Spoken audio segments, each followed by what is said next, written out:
الحمد لله نحمده ونستعينه ونستغفره ونؤمن به ونتوكل عليه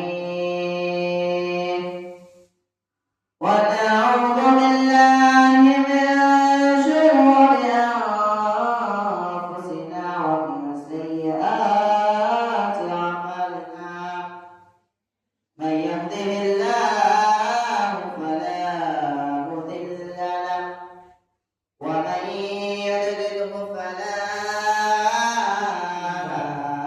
هادي له ونشهد أن لا إله إلا الله وحده لا شريك له وأشهد أن سيدنا وحبيبنا ومولانا محمد أما بعد فقد قال الله تعالى في كلامه المجيد وفي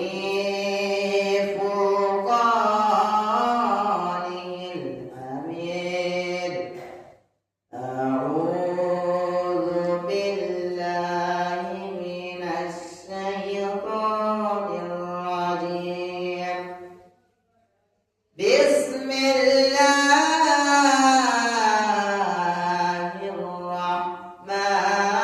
الرحمن الرحيم أمن هو قانت آناء الليل ساجدا وقائما يحذر الآخرة يرجون رحمة ربه قل هل يستوي الذين يعلمون والذين لا يعلمون إنما يذكر أولو الألباب قل يا عباد الذين آمنوا اتقوا ربكم للذي أحسنوا هذه الدنيا حسنة وأرض الله واسعة إنما يوفى الصابرين أجرهم بغير حساب وقال تعالى اقرأ باسم ربك الذي خلق الإنسان من علق اقرأ وربك الأكرم الذي علم بالقلم علم الإنسان ما لم يعلم كلا إن الإنسان ليطغى وقال أيضا والذين لأماناتهم وعهدهم راعون والذين هم بشهاداتهم قائمون والذين هم على صلاتهم يحافظون أولئك في جنات مكرمون فما للذين كفروا قبلك مهطعين عن اليمين وعن الشمال عزين أيطمع كل امرئ منهم أن يدخل جنة نعيم كلا إنا خلقناهم مما يعلمون فلا أقسم برب المشارق والمغارب إنا لقادرون على أن نبدل خيرا منهم وما نحن بمسبوقين فذرهم يخوضوا ويلعبوا حتى يلاقوا يومهم الذي يوعدون يوم يخرجون من الأجداث سراعا كأنهم إلى نصب يوفضون وقال النبي صلى الله عليه وسلم خيركم من تعلم القرآن وعلمه إلى آخر الحديث رواه الترمذي. الحمد আলহামদুলিল্লাহ, সমস্ত প্রশংসা সেই মহামানবের দরবারে, যার অশেষ কৃপায়, যার অশেষ রহমতে দুনিয়াবি সকল ব্যস্ততাকে উপেক্ষা করে আমরা জুমার খুতবা শ্রবণ করতে পেরেছি। তাই মহামানবের দরবারে লক্ষ কোটি শুকরিয়া জ্ঞাপন করি। তাই সকলে বলেন আলহামদুলিল্লাহ। অতঃপর দরুদ সালাম বর্ষিত হোক শাফায়াতের কান্ডারি, বিপ্লবের মহানায়ক, মানবতার দূত, সাইয়্যিদুল মুরসালিন, খাতামুন নবিয়্যিন, যার শাফায়াত ছাড়া হাসরের মাঝের কার্য বিচার দিবস সমূহ শুরু হইবে না, যার রেখে যাওয়া রীতিনীতি বাস্তবায়ন করা প্রতিটি মানবের মূল লক্ষ্য। আমার আইডল, তিনি আমাদের আদর্শ, সেই আদর্শকে বাস্তবায়ন করতে হবে। তাই সকলে বলি সাল্লাল্লাহু আলাইহি ওয়াসাল্লাম। দিনী ভাই বোন, আজকের আমার বক্তব্যের সংক্ষিপ্ত বিষয় হচ্ছে দ্বীনের ইলম সম্পর্কে। ইলম শব্দের অর্থ হচ্ছে জ্ঞান। এই জ্ঞান হচ্ছে মানুষের জীবনের চলার পথে এক আলোর প্রদীপ। অর্থাৎ আপনি অন্ধকারে এগিয়ে যাবেন, আপনাকে যে এগিয়ে নিয়ে যাবে, এগিয়ে নিয়ে যাওয়ার মাধ্যমে কিন্তু হচ্ছে আলো। আপনি অন্ধকারে যাচ্ছেন হেঁটে, কিন্তু আপনি যে যাচ্ছেন আপনার কি প্রয়োজন? আলো। তেমনি করে দুনিয়াবী জীবনে আপনি যে এগিয়ে যাবেন, আপনার এগিয়ে যাওয়ার মাধ্যমে হচ্ছে জ্ঞান। জ্ঞান ছাড়া আপনার জীবন অন্ধকার। যারা জানে আর যারা জানে না, তারা কি কখনো সমান হতে পারে? না। আল্লাহ রাব্বুল আলামিন সূরা জুমার অধ্যায় 39 9 নম্বর আয়াতে বলে দিচ্ছেন যে কুল হাল ইয়াস্তাবিল লাযিনা ইয়ালামুনা ওয়াল লাযিনা লা ইয়ালামুন, যারা জানে আর যারা জানে না তারা কখনো সমান নয়। কেননা দেখুন যে বাস্তব উদাহরণ, একজন মসজিদের ইমাম আর একজন মুসল্লি কিন্তু সমান হতে পারে না।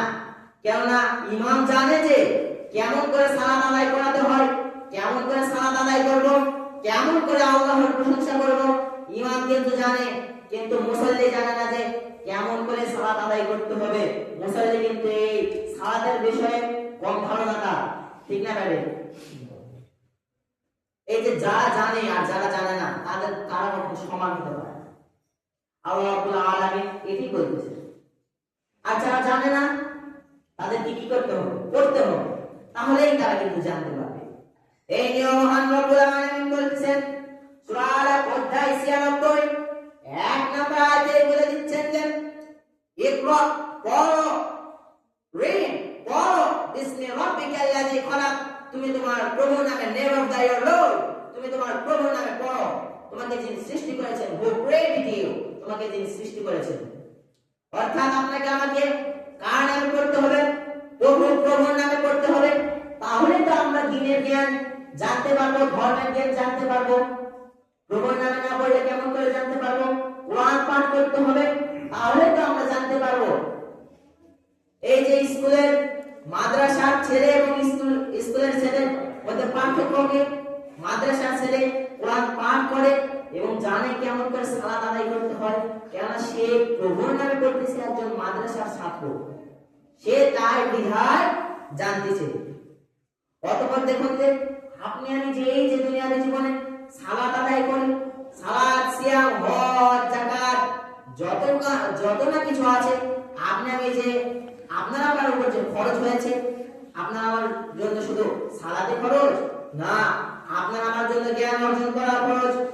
রাসূল সাল্লাল্লাহু আলাইহি ওয়াসাল্লাম বলতেছেন, ইবনে মাজাহ 224 নম্বর হাদিসে, তালাবুল ইলমি ফারিদাতুন আলা কুল্লি মুসলিম, প্রত্যেক মানবের উপর জ্ঞান অর্জন করাই হচ্ছে ফরজ। তাকে জ্ঞান অর্জন করতেই হবে। তাহলে কি বিষয়ে জ্ঞান অর্জন করতে হবে? ধর্মের বিষয়ে তাকে জ্ঞান অর্জন করতে হবে। রাসূল সাল্লাল্লাহু আলাইহি ওয়াসাল্লাম বলতেছেন ধর্মের বিষয়ে জ্ঞান অর্জন করতে হবে। আপনার ছেলেকে বানান ডাক্তার, ইঞ্জিনিয়ার, বাধা দেয়নি, কিন্তু আপনার ছেলেকে আগে ধর্মের জ্ঞান দিতে হবে।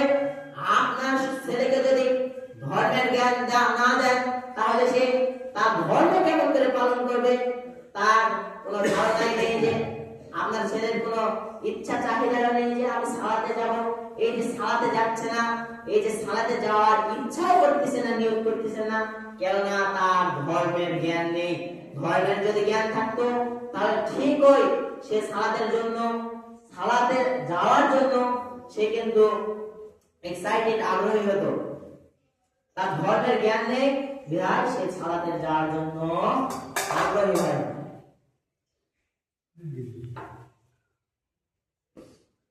অতঃপর দেখুন যে আমরা যে এই যে দুনিয়াতে এসেছি, আমরা মুসলিম হয়ে জন্মায়েছি, কিন্তু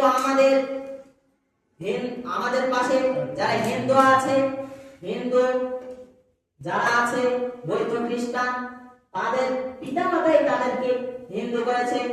আর রাসূল সাল্লাল্লাহু আলাইহি ওয়াসাল্লাম বলেছেন যে কুল্লু মাউলুদিন ইউলাদু আলাল ফিতরা, প্রত্যেক নবজাত শিশু মুসলিম হয়ে পৃথিবীতে জন্মগ্রহণ করে, কিন্তু তার পিতামাতা তাদেরকে হিন্দু, বৌদ্ধ, খ্রিস্টান বানায়। আর আজকের ধর্মের মুসলমান যারা পিতামাতা হয়েছে, তাদের সন্তান মুসলিম পিতামাতা তাদের সন্তানকে কি বানাচ্ছে? কাফের মুশরিক বানাচ্ছে। কেমন করে তাহলে বলে কাফের মুশরিক কেমন করে বানাচ্ছে? মুসলিমের পিতামাতা তাদের সন্তানকে ধর্মের জ্ঞান দেয় না, দ্বীনের ইলম দেয় না। তার সন্তানকে, পিতা তার সন্তানকে ধর্মের জ্ঞান দেয় না, দ্বীনের ইলম দেয় না। তার সন্তান সালাতে যাচ্ছে না, এই যে যাচ্ছে না, তার সন্তান কোন দলে থাকলো? ভেবে দেখেছেন? তার সন্তান থাকলো হলো কাফের মুশরিকের দলে। রাসূল সাল্লাল্লাহু আলাইহি ওয়াসাল্লাম বলেছেন মুসলিম হাদিস নাম্বার 82 তে, বাইনার রাজুলি ওয়া বাইনাশ শিরকি ওয়াল কুফরি তারকুস সালাহ, মুমিন এবং কাফের মুশরিকের মধ্যে পার্থক্যই হচ্ছে, ডিফারেন্টই হচ্ছে সালাত। অর্থাৎ দেখুন যে আপনার ছেলে আজকে সালাতে যাচ্ছে, আপনার ছেলে মুমিনের দলে আছে, আপনার ছেলে সালাতে যাচ্ছে না, আপনার ছেলে কাফের মুশরিকের দলে আছে, আপনি নির্দেশও দেন না, ধর্মের জ্ঞানও দেন না। ওই ছেলের যদি ধর্মের জ্ঞান থাকতো, দ্বীনের ইলম থাকতো, তাহলে ঠিকই কিন্তু সালাতে যেত, তাকে সালাতের নির্দেশ দিতে হতো না।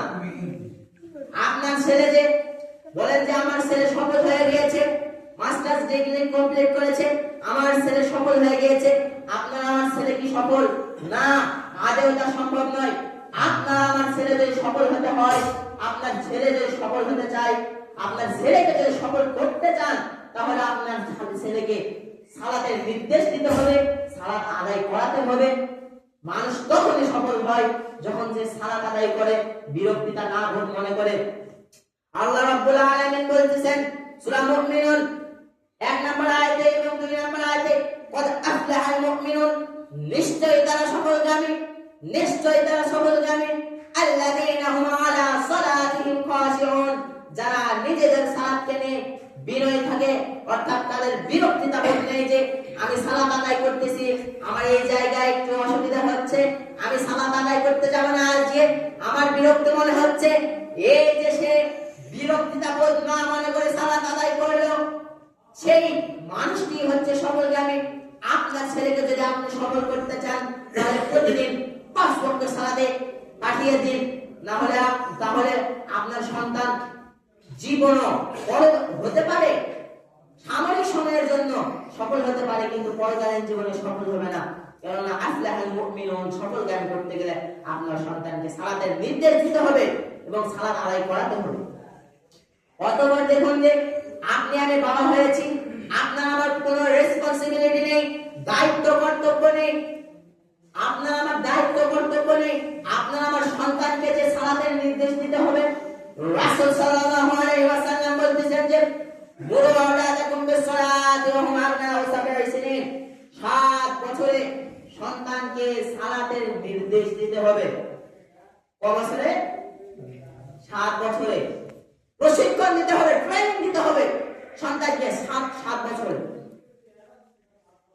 অতঃপর রাসূল সাল্লাল্লাহু আলাইহি ওয়াসাল্লাম হাদিসের দ্বিতীয় অংশে বলেন ওয়াদরিবুহুম আলাইহা ওয়া হুম আবনাউ 10 সিনিন, এবং 10 বছরে সন্তানকে প্রহার করতে হবে সে যদি সালাতে না যায়। আপনাকে আমাকে ফজর বেলা প্রতিদিন মুয়াজ্জিন ডেকে বলে হাইয়া আলাস সালাহ, সালাতে এসো, কিন্তু আপনি আমি নিজেও সালাতে আসি না। আপনার আমার সন্তানকেও নির্দেশ দেয় না বাবা সালাতে চলো। আপনার আমার সন্তানের 10 বছর হয়ে গিয়েছে, আপনার আমার উপর যে খরচ হয়ে গিয়েছে, আপনার আমার সন্তানকে প্রহার করতে হবে।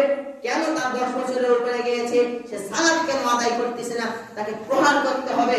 সে যদি সালাত না আদায় করে, রাসূল সাল্লাল্লাহু আলাইহি ওয়াসাল্লাম এই কথাই বলতেছেন, সন্তান সালাত আদায় করে না, সালাত আদায় করে না যে তার একটি মাধ্যমে হচ্ছে সালাত আদায় করে না, সে যে তার ধর্মের জ্ঞান নেই।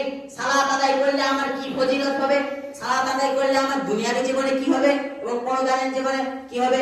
আপনার সন্তান যদি জানতো সূরা আনকাবুতের 45 নম্বর আয়াত, তাহলে সন্তান আপনার সন্তান কিন্তু ঠিকই সালাতে যেত, তার ধর্মের জ্ঞান নেই। আল্লাহ রাব্বুল আলামিন সূরা আনকাবুত 45 নম্বর আয়াতে বলে দিচ্ছেন যে ইন্নাস সালাতা তানহা আনিল ফাহশাই ওয়াল মুনকার, নিশ্চয় সালাত অশ্লীল বেহায়াপূর্ণ কাজ থেকে মানুষকে বিরত রাখে। অর্থাৎ আপনার সন্তানকে যদি অশ্লীল খারাপ কাজ থেকে বিরত রাখতে চান, তাহলে আপনার সন্তানকে নিশ্চয় সালাতের নির্দেশ দিতে হবে, সালাত আদায় করে দিতে হবে। আপনার সন্তান কেন স্মোক করে, আপনার সন্তান কেন মদ এগুলো খারাপ কাজের সাথে লিপ্ত, কেন লিপ্ত, এটির কারণ হচ্ছে সে সালাত আদায় করে না, তার ধর্মের জ্ঞান নেই। আপনার সন্তানকে সালাতের নির্দেশ দিতে হবে। অতঃপর দেখুন যে সালাত আদায় করলে পরকালীন জীবনে কি হবে। রাসূল সাল্লাল্লাহু আলাইহি ওয়াসাল্লাম বলেছেন যে আউয়ালু মা ইউহাসাবু বিল আবদু ইয়াউমাল কিয়ামাতিস সালাত, কিয়ামতের দিন সর্বপ্রথম বান্দার ওই সালাতের হিসাব নেওয়া হবে। ফাইয়া সালাত সালাসাইরু আমালি, সালাতের হিসাব যদি সঠিক হয় সমস্ত আমল সঠিক হবে বান্দার। অর্থাৎ দেখুন যে আবার বলতেছেন রাসূল সাল্লাল্লাহু আলাইহি ওয়াসাল্লাম, সালাতের হিসাব ব্যাটিক হলে সমস্ত আমল ব্যাটিক হবে।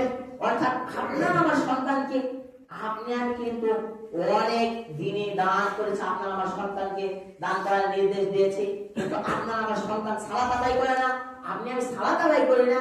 এই যে সালাত আদায় করলাম না, ওই জায়গায় গিয়ে আপনি আমি কিন্তু জান্নাতে যেতে পারলাম না। ইন্ডিয়াতে যদি যেতে যাই তাহলে সার্টিফিকেট দরকার, পাসপোর্টের দরকার।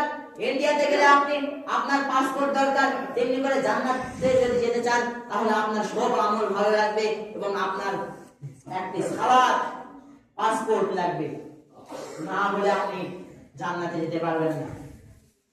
এই হাদিস দ্বারা আমরা এটাই বুঝি। অতঃপর দেখুন যে আপনি আমি আপনার আমার সন্তানকে বলতেছি যে আমার সন্তান উত্তম, সে কোচিং প্রাইভেট সবকিছু কমপ্লিট করে সম্পূর্ণ করে, আমার সন্তান তো উত্তম একজন মানুষ। আপনার আমার সন্তান কি আদেও সে উত্তম না। রাসূল সাল্লাল্লাহু আলাইহি ওয়াসাল্লাম বলতেছেন, আবু দাউদ হাদিস নাম্বার 5197 নাম্বার হাদিসে বলতেছেন যে ইন্না আওলান নাসি বিল্লাহ, আল্লাহর নিকট উত্তম ব্যক্তি সে মান বাদাহুম বিসালাম, যে সর্বপ্রথম সালাম দেয়। অর্থাৎ আপনার আমার সন্তানকে যদি উত্তম করতে চাই তাহলে সালামের নির্দেশ দিতে হবে, সালাম দেওয়ার নির্দেশ দিতে হবে। আপনার আমার সন্তান সালাম দেয় না, আপনার আমার সন্তান উত্তম নয়, আপনার আমার সন্তান হয়ে গেছে আজকে স্বার্থপর, কেননা সালাম দিচ্ছে না। যে এই যে সালাম দিচ্ছে না, সে একজন মুরব্বী বা গুরুজনের কি করতেছে না, শান্তি কামনা করতেছে না। যখনই বলল আসসালামু আলাইকুম, আপনার উপর শান্তি বর্ষিত হোক, শান্তি আল্লাহর রহমত বর্ষিত হোক। সে যে বলল সে স্বার্থপর নয়, আর যখন বলল না আসসালামু আলাইকুম, সে স্বার্থপর হয়ে গেল। কেন একজন গুরুজনের শান্তি কামনা সে করে না, সে স্বার্থপর নয়। কি আপনার সন্তানকে উত্তম করতে চাইলে, আল্লাহর কাছে উত্তম করতে চাইলে আপনার সন্তানকে নির্দেশ দিতে হলো যে সালাম দাও বাবা। কেন রাসূল সাল্লাল্লাহু আলাইহি ওয়াসাল্লাম এই কথাই বলতেছেন যে ইন্না আওলান নাসি বিল্লাহ, আল্লাহর নিকট উত্তম ব্যক্তি সে মান বাদাহুম বিসালাম, যে সর্বপ্রথম সালাম দেয়। অর্থাৎ আপনি আমি বা আপনার আমার সন্তানকে যদি নির্দেশ দেই, আপনি আমি সালাম দেই, আপনার আমার সন্তানকেও যদি নির্দেশ দেই সালাম দেওয়ার, তাহলে আপনি আমি আপনার আমার সন্তান কি হতে পারবো, উত্তম হতে পারবো আল্লাহর কাছে। আপনি আমি কি এমনি জান্নাতে যেতে চাই? জান্নাতে যেতে গেলে আপনাকে আমাকে উত্তম হতে হবে, আল্লাহর কাছে বেটার ম্যান হতে হবে, একজন উত্তম মানুষ হতে হবে, তাহলে তো জান্নাতে যেতে পারবো। অতঃপর দেখুন যে আপনি আমি এই যে দুনিয়াবী জীবনে আছি, আপনি আমি দুনিয়াবী জীবনে ভুলে গিয়েছি যে আপনার আমার কিছু দায়িত্ব কর্তব্য আছে। আপনি আমি মনে করতেছি নিজে আমল করব, আজকে নিজে সালাত আদায় করতেছি, পরিবারকে নির্দেশ দিলাম না, কি হয়েছে আমি আজকে নিজে আমল করব, নিজেই জান্নাতে যাব, তা নয় দিনে ভাই বোন, তা নয় আপনি নিজে আমল করে জান্নাতে যেতে পারবেন না। আল্লাহ রাব্বুল আলামিন বলতেছেন সূরা তাহরিম অধ্যায় 66 6 নাম্বার আয়াতে বলে দিচ্ছেন যে ইয়া আইয়ুহাল্লাযীনা আমানু, হে ঈমানদারগণ, হে ঈমানদারগণ, ও আনফুসাকুম, তোমরা আগে নিজে বাঁচো, তোমরা আগে নিজে বাঁচো, আহলিকুম, তোমাদের পরিবারকে বাঁচাও, কি থেকে? নার, জাহান্নামের আগুন থেকে। আপনার আমার পরিবারকে বাঁচাচ্ছি না, আপনার আমার সন্তানের দোস্ত হয়ে গিয়েছে, বন্ধু হয়ে গিয়েছে আজকে যুগের স্মার্টফোন, টাচ ফোন, সে সব সময় সারাক্ষণ মোবাইলে ঘাটাঘাটি করে, সে মোবাইলে অনেক কিছু করে কিন্তু সালাত আদায় করে না। আপনি আমি মনে করতেছি আমি সালাতে আসতেছি, আমি জান্নাতে একলাই যাব, আপনি আমি এটি মনে করছি না। আপনি আমি যতই সালাত আদায় করি না কেন, আপনার আমার পরিবারকে যদি নির্দেশ না দেই, সালাতের নির্দেশ না দেই, অন্যান্য যেগুলো আমল আছে সেগুলোর যদি নির্দেশ না দেই, আপনি আমি নিজেই জান্নাতে যেতে পারবো না। আপনি আমি আরো কি করতেছি, আপনি আমি আপনার আমার পরিবারকে নিয়ে জাহান্নামের দিকে হেঁটে যাচ্ছি। আপনাকে আমাকে আগে নিজে বাঁচতে হবে, কেননা আল্লাহ রাব্বুল আলামিন এই কথাই বলতেছেন যে ও আনফুসাকুম, তোমরা আগে নিজে বাঁচো, অর্থাৎ আপনি আমি যেটা আমল করি তা আপনাকে আমাকে করতে হবে, ও আহলিকুম, এবং পরিবারকে বাঁচাতে হবে, পরিবারকে নির্দেশ দিতে হবে সে যেন খারাপ কাজ করে না, পরিবারের লোকজন যেন খারাপ কাজ করে না, এটি আল্লাহ রাব্বুল আলামিন বলতেছেন। এই যে দেখুন যে বিগত যে মেলা এগুলো হলো, আমাদের কত বাচ্চা বিবি তারা কি করে মেলায় যায়, অথচ দেখুন যে সূরা মাউনের শেষের আয়াতে আল্লাহ রাব্বুল আলামিন কি বলতেছেন যে লাকুম দীনুকুম ওয়ালিয়া দীন, তোমাদের ধর্ম তোমাদের কাছে, ওদের ধর্ম আমাদের কাছে। তাহলে আপনি আমি কেন স্বীকৃতি দিচ্ছি মুখে, ধর্ম যার যার উৎসব সবার, আপনি আমি কেন স্বীকৃতি দিই? আপনার আমার পরিবারকে বাঁচাতে হবে। দেখুন যে প্রধানমন্ত্রীর সাথে যদি কথা বলতে যাই তাহলে লিঙ্কের দরকার, মাধ্যমের দরকার, তেমনি করে আজকে আপনার বিবির সাথে কথা বলতেছে একজন মানুষ, একজন যুবক আপনার বিবির সাথে কথা বলতেছে, অবশ্যই লিঙ্কের প্রয়োজন আছে। আপনি আমি কেন আপনার আমার বিবিকে ছেড়ে দিয়েছি, আপনার আমার স্ত্রী সন্তান মেয়েকে কেন ছেড়ে দিয়েছি?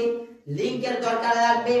আপনার আমার স্ত্রীর সাথে কথা বলতে যায় যদি কেউ, তাহলে আপনার আমার স্ত্রীর সাথে যদি কেউ কথা বলতে যায় কি লাগবে?